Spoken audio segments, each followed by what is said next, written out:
नमस्कार फ्रेंड्स। अभी हम आज जो वीडियो में बात करेंगे इलेक्ट्रिकल एसेसरीज मैन्युफैक्चरर के लिए ये वीडियो है।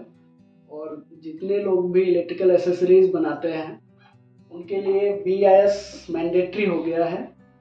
कुछ प्रोडक्ट मैंडेटरी हुए हैं, सारे प्रोडक्ट मैंडेटरी नहीं हैं, जिनके बारे में हम आपसे बात करेंगे।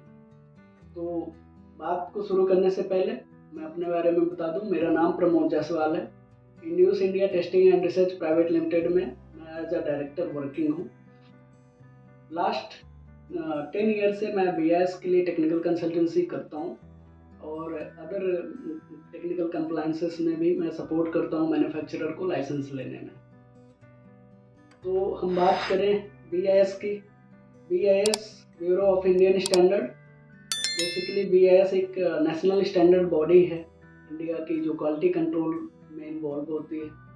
मैन्युफैक्चरर एंड कस्टमर के बीच में थर्ड पार्टी एश्योरेंस का वर्क करती है। BIS का बेसिक रोल होता है standardisation, standard formulation, testing, training and certification. तो अभी सर्टिफिकेशन का ही पार्ट है जिसमें क्वालिटी कंट्रोल ऑर्डर आ गया है आपका, जिसमें इलेक्ट्रिकल एसेसरीज के कुछ प्रोडक्ट को मैंडेटरी कर दिया गया है स्टैंडर्ड मार्क के लिए। मैंडेटरी सर्टिफिकेशन का मतलब ये हुआ कि अब इस ऑर्डर के इम्प्लीमेंटेशन के बाद आप अपना प्रोडक्शन विदाउट ISI मार्क करेंगे तो पनिशेबल ऑफेंस होगा, और इसलिए आपको ISI लाइसेंस लेना मैंडेटरी हो गया है। अब हम बात कर लेते हैं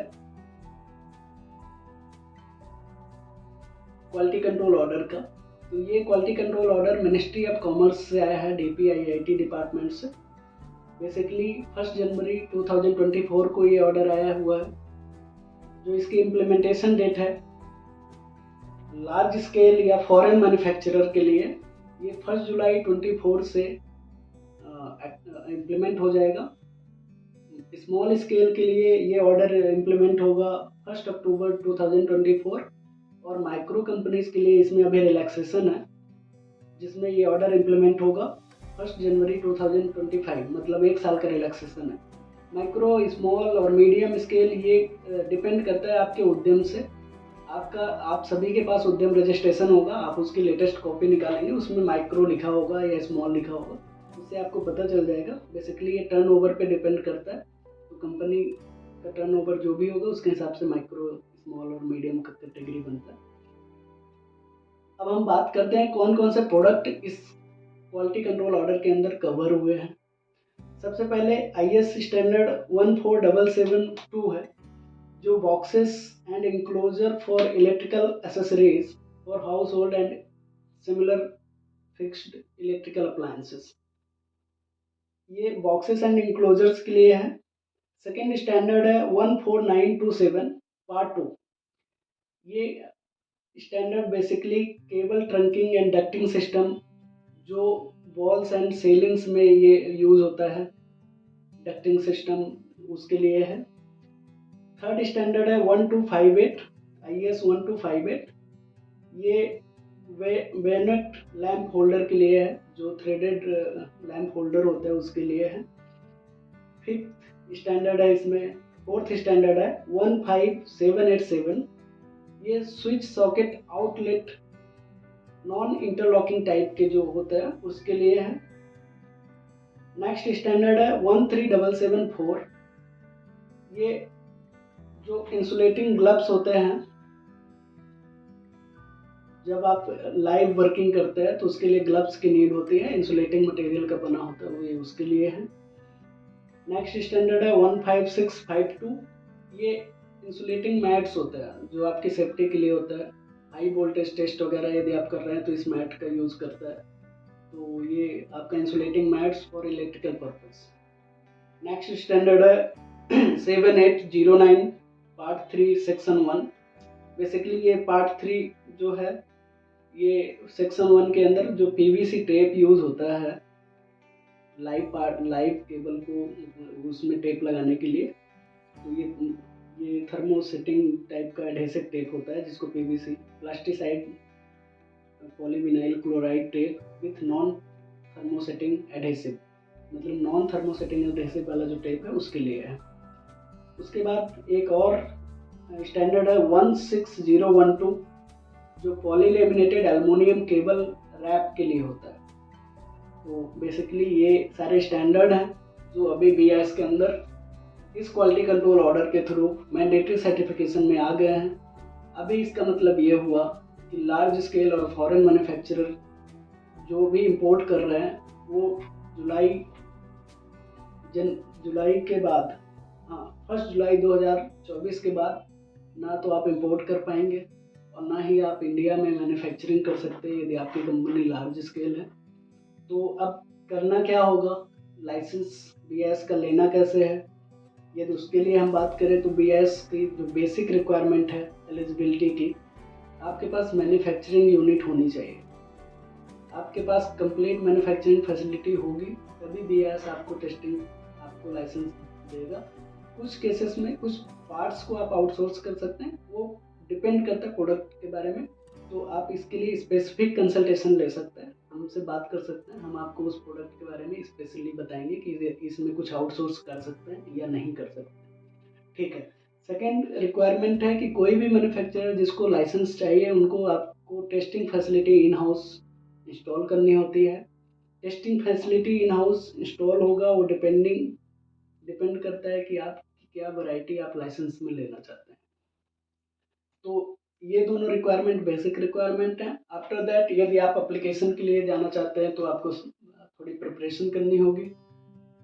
आप अपने प्रोडक्ट को आइडेंटिफाई करेंगे, उससे रिलेटेड कौन सा स्टैंडर्ड है वो आइडेंटिफाई करेंगे, आप किस किस वैरायटी में एप्लीकेशन लगाना चाहते हैं, स्टैंडर्ड को थॉरली रीड करके आपको वैरायटी भी आइडेंटिफाई करनी पड़ेगी कि आप कौन सी वैरायटी मैन्युफैक्चर कर रहे हैं और उसमें एप्लीकेशन लगाना चाहते हैं।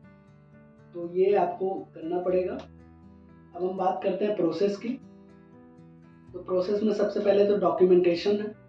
जनरल डॉक्यूमेंट है जिसमें आपका प्रीमाइसेस डॉक्यूमेंट है फैक्ट्री लोकेशन का, आपका कंपनी का रजिस्ट्रेशन डॉक्यूमेंट होगा, MOA, COI, partnership deed.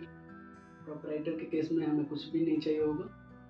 GST की कॉपी है, MSME की कॉपी जिसको उद्यम रजिस्ट्रेशन कहते हैं, ऑनर्स, पैन कार्ड, आधार कार्ड, ये जनरल डॉक्यूमेंट है।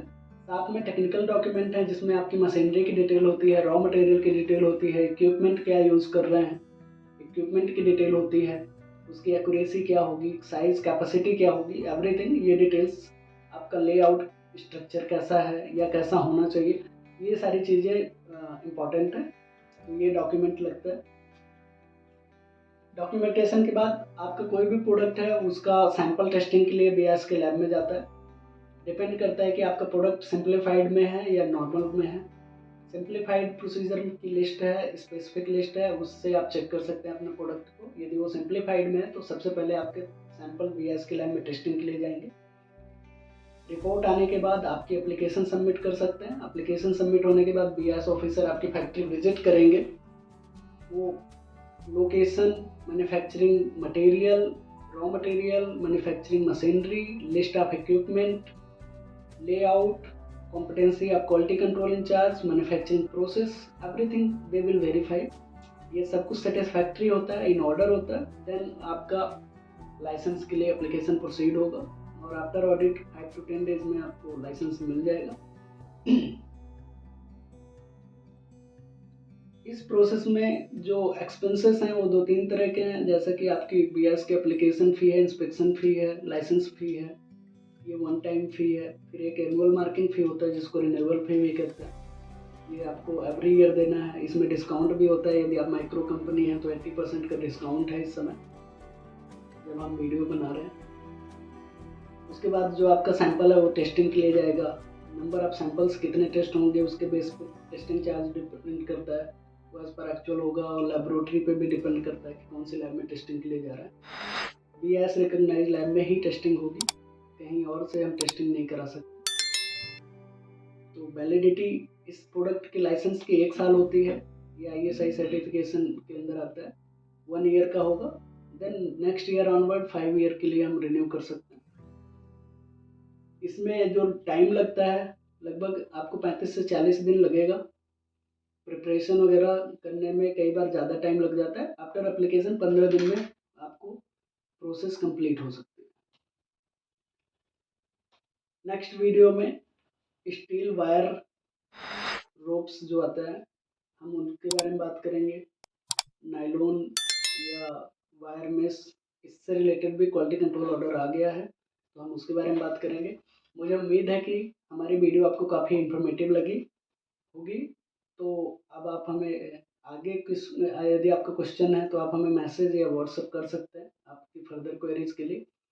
रिक्वेस्ट है कि यदि आपको इस तरह की इन्फॉर्मेशन चाहिए तो आप हमारे चैनल को सब्सक्राइब करें, लाइक करें, सो दैट कि आपको वीडियो डायरेक्टली और जल्दी आपके पास पहुंचे। Thank you so much.